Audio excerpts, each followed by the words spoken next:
நாமக்கல் மாவட்டம் உரம்பு கிராமத்தில் நள்ளிரவில் விவசாய நிலத்திற்குள் புகுந்த காட்டுப்பன்றிகளால் மஞ்சள் மற்றும் சின்ன வெங்காய பயிர்கள் சேதமடைந்தன. பாலசுப்பிரமணியத்துக்கு சொந்தமான தோட்டத்தில் சுமார் 3 ஏக்கர் பயிர்கள் முழுமையாக சேதமடைந்தன. இதனால் ஏக்கருக்கு சுமார் 1,67,000 ரூபாய் வரை இழப்பு ஏற்பட்டுள்ளதாக அவர் தெரிவித்துள்ளார். இதேபோன்று மெட்டாலா சுற்றுவட்டாரத்தில் காட்டுப்பன்றிகள் அடிக்கடி பயிர்களை சேதப்படுத்துவதாகவும் பலமுறை புகார் அளித்தும் வனத்துறையினர் நடவடிக்கை எதுவும் எடுக்கவில்லை என்றும் குற்றம் சாட்டப்படுகிறது.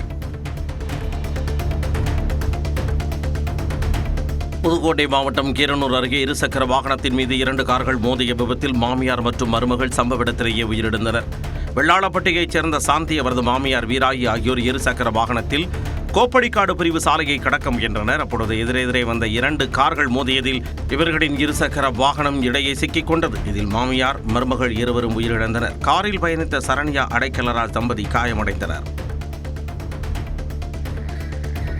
செங்கல்பட்டில் தனியார் பள்ளியில் பெண்களுக்கு எதிரான வன்முறைகள் குறித்து சிங்கப்பன் சிறப்பு காவல்துறையினர் விழிப்புணர்வை ஏற்படுத்தினர். திம்மாவரத்தில் உள்ள செயின்ட் பால்ஸ் பள்ளியில் நடைபெற்ற நிகழ்ச்சியில் பெண் குழந்தைகளுக்கு எதிரான வன்முறை, பாலின பாகுபாடு, குழந்தை திருமணம், இணையவழி தொல்லைகள் போன்ற குற்றங்கள் குறித்து சிங்கப்பன் அதிரடிப்படை சிறப்பு படையினர் மாணவர்களுக்கு விழிப்புணர்வை ஏற்படுத்தினர். கடும் வெயில் காரணமாக கோவை பகுதியில் தக்காளி செடிகள் கருகின.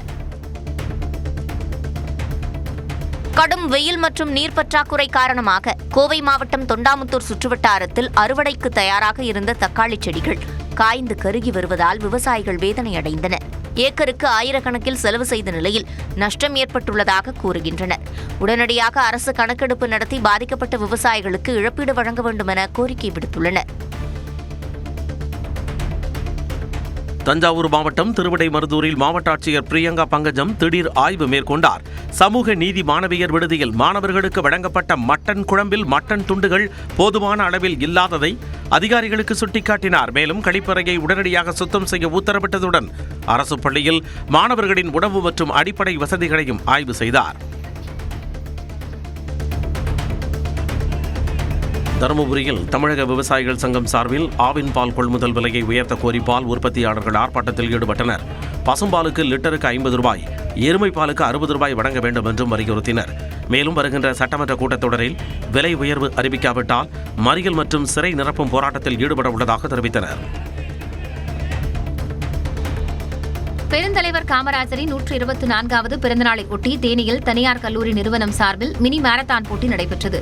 பள்ளி மற்றும் கல்லூரி மாணவ மாணவிகள் என 2000க்கும் மேற்பட்டோர் பங்கேற்ற இந்த 5 கிலோமீட்டர் ஓட்டப் போட்டியை காவல் ஆய்வாளர் சுப்புலட்சுமி கொடியசைத்து தொடங்கி வைத்தார்.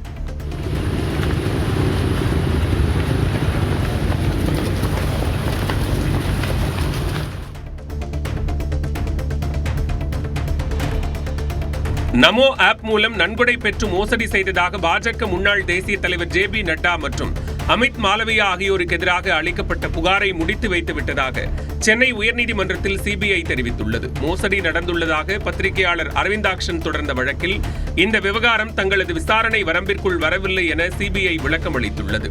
கடந்த பிப்ரவரி மாதமே புகார் மனு முடிக்கப்பட்டு விட்டதாக கூறிய நிலையில் CBI தரப்பு விளக்கத்தை பதிவு செய்து கொண்ட நீதிபதி இளந்திரையன் வழக்கை தள்ளுபடி செய்து உத்தரவிட்டார்.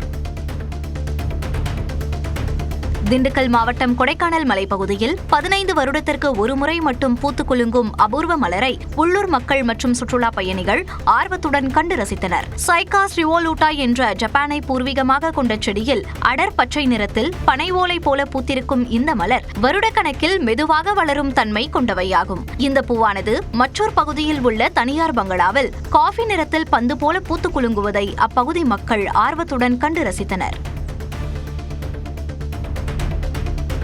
ராமநாதபுரம் மாவட்டம் திருவாடானை அருகே நரிக்கரவர் மக்களுக்காக ஒதுக்கப்பட்ட 17 வீடுகள் 3 ஆண்டுகளாக முழுமையடையவில்லை என குற்றச்சாட்டு எழுந்துள்ளது. கட்டி முடிக்கப்படாத வீடுகளுக்கும் கணக்கு காட்டப்பட்டதாகவும் தரமற்ற கட்டுமானங்கள் குறித்து விசாரிக்கவும் நரிக்குறவர் மக்கள் கோரிக்கை விடுத்துள்ளனர். இதுக்கு மேலே தாண்டாது உங்க பணத்தை கைப்பணத்தை போட்டு கட்டுங்க அப்படிங்கிற. எங்க கைப்பணம் போட்டு கட்டுறதுக்கு என்ன இருக்குது? எங்ககிட்ட விவசாயம் இருக்கா? இல்லை எங்களுக்கு எக்ஸ்ட்ரா நிலம் இருக்கா? அதை வித்து விட்டாவது வீடை கட்டி நிம்மதியாக இருக்க எங்களுக்கு எந்த வழியுமே இல்லை. தஞ்சாவூர் மாவட்டம் பூதலூரில் ஒழுங்குமுறை விற்பனை கூட குடோனில் சேமித்து வைக்கப்பட்டுள்ள அரிசி மூட்டைகளால் கடும் வண்டு தொல்லை ஏற்பட்டுள்ளதாக அக்கம்பக்கத்தினர் போராட்டத்தில் ஈடுபட்டனர். வீடுகளுக்குள் புகுந்த சில வண்டுகளை சேகரித்து வந்து தாங்கள் பெரும் இன்னல்களுக்கு ஆளாவதாக வேதனை தெரிவித்தனர். இதனால் பாதிக்கப்பட்ட அரிசி மூட்டைகளை உடனடியாக அகற்றி சுகாதார நடவடிக்கை எடுக்காவிட்டால் சாலை மறியல் போராட்டம் நடத்தப்படும் என்று தெரிவித்தனர். திருவண்ணாமலை மாவட்டம் சேத்துப்பட்டு அருகே நம்பேடு கிராமத்தில் பெட்டிக்கடையில் இருந்து தடை செய்யப்பட்ட குட்கா பொருட்கள் பறிமுதல் செய்யப்பட்டது. தகவலின் பேரில் காவல்துறையினர் நடத்திய சோதனையில் 17 கிலோ எடையுள்ள குட்கா பொருட்கள் பறிமுதல் செய்யப்பட்டு கடை உரிமையாளர் சீனிவாசன் கைது செய்யப்பட்டார். அவர் மீது வழக்கு பதிவு செய்யப்பட்டு நீதிமன்றத்தில் ஆஜர்படுத்தப்பட்ட பின்னர்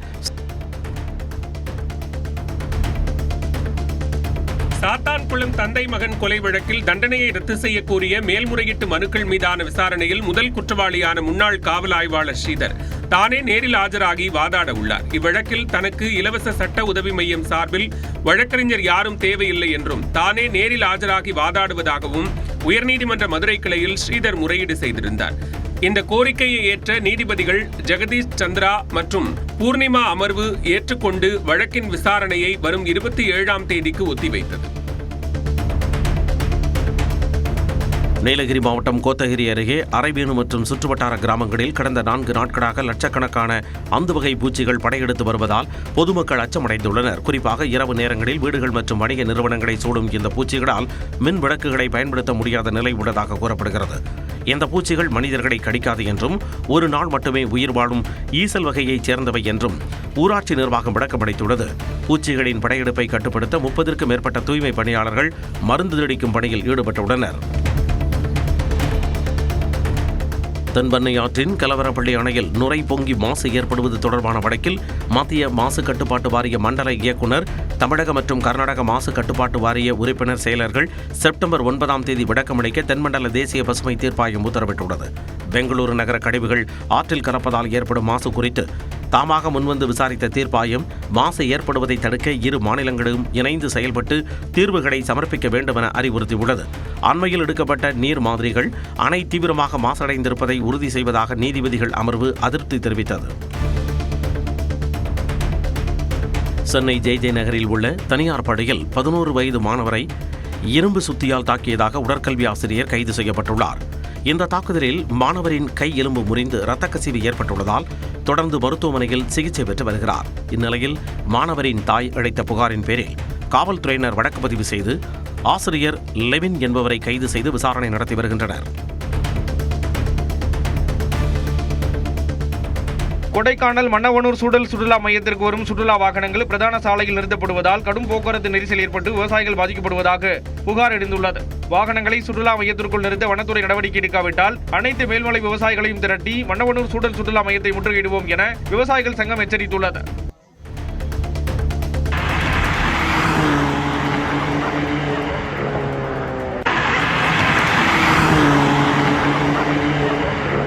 புதுச்சேரி கடற்கரை சாலையில் வாகன தடையை மீறி அதிவேகமாக காரில் சாகசம் செய்த வீடியோ வைரலானதை தொடர்ந்து பெங்களூருவைச் சேர்ந்த தனியார் நிறுவன மேலாளர் மோகன்ராஜ் தனது செயலுக்கு வருத்தம் தெரிவித்துள்ளார். மேலும் அவர் விடுத்துள்ள விழிப்புணர்வு வீடியோவை புதுச்சேரி போக்குவரத்து போலீசார் வெளியிட்டுள்ளனர். இதனால பப்ளிக் நான் டூரிஸ்ட்க்கு சொல்றது என்னன்னா, டிராஃபிக் ரூல்ஸை இது ஃபாலோ பண்ணுங்க, ஸ்பீடாக வண்டி ஓட்டாதீங்க, சைன் போர்ட்ஸை பார்த்து வண்டி ஓட்டுங்க, இல்லைன்னா என்ன மாதிரி கேஸில் மாட்டிப்பீங்க.